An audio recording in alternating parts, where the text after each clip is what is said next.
नमस्कार दोस्तों। खिवसर हनुमान बेनीवाल का गढ़, जहां इस बार वो गढ़ ढह गया है। हनुमान बेनीवाल वहां से हार गए हैं, पर हार का कारण क्या रहा? क्या रेवत राम डांगा और पूरी भाजपा ने ऐसा क्या कर दिया कि हनुमान बेनीवाल को हार का सामना करना पड़ा?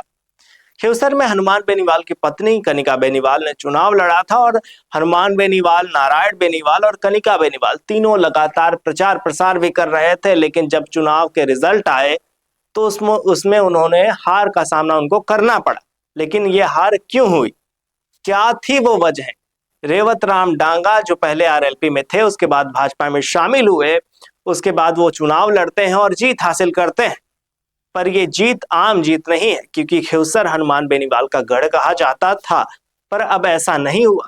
उनके गढ़ को ढहा दिया गया। कुछ मुख्य बातें हैं। सोशल मीडिया पर आजकल ये चर्चा चल रही है कि हनुमान बेनीवाल अपने ओवर कॉन्फिडेंस की वजह से, उनके हार के बाद जो बयान आए, हालांकि वो व्यक्तिगत आरोप प्रत्यारोप का दौर चल रहा था। जब राधा मोहन दास अग्रवाल ने हनुमान बेनीवाल पर आरोप लगाए, उनको चूहा कहा, उन्होंने कहा कि भाई खिवसर की जनता ने एक चूहे को शेर बना दिया था, लेकिन अब फिर उसी जनता ने फिर से उसको चूहा बना दिया। लेकिन हनुमान बेनीवाल के समर्थक ये कहते हैं कि जो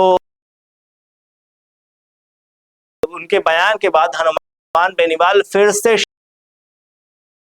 बन चुके हैं। उनका एक जो है रिप्लाई में बयान भी आया था। उन्होंने कहा कि अगर राधा मोहन दास अग्रवाल कौन है, हालांकि मैं नहीं जानता, पर जो भी है ये जूत खाएगा।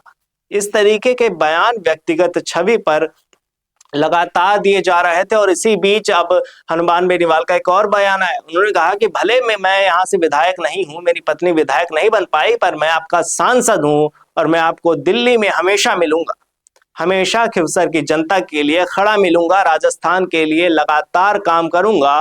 पर क्या अब खिवसर से हटकर हनुमान बेनीवाल राजस्थान की राजनीति से आउट हो चुके हैं? क्या अब हनुमान बेनीवाल सिर्फ दिल्ली तक ही सीमित रह जाएंगे? राजस्थान की राजनीति में अब हनुमान बेनीवाल की पार्टी से कोई विधायक नहीं है, वो मात्र अकेले सांसद अभी बचे हुए हैं।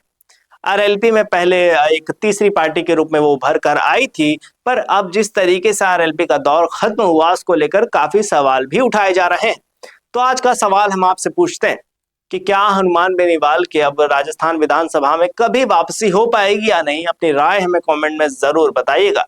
तब तक देखते रहिए संवाद, क्योंकि ये संवाद है भारत का, भारत के लिए। नमस्कार। सोशल मीडिया पे स्क्रॉलिंग से थोड़ा कुछ ज्यादा करना चाहते हो तो MIMS का certificate course in content writing है आपके लिए परफेक्ट। यहाँ सीखो कैसे लिखने का टैलेंट बनाए तुम्हें content creator pro. Blogs, articles या सोशल मीडिया कैप्शंस, सब कुछ लिखना आसान हो जाएगा। प्रोफेशनल राइटर्स से टिप्स लो, क्रिएटिव लिखना सीखो और अपने पैशन को करियर में बदलो। तो देर मत करो, एनरोल करो अभी certificate course in content writing में और अपने आइडियाज को करो वायरल।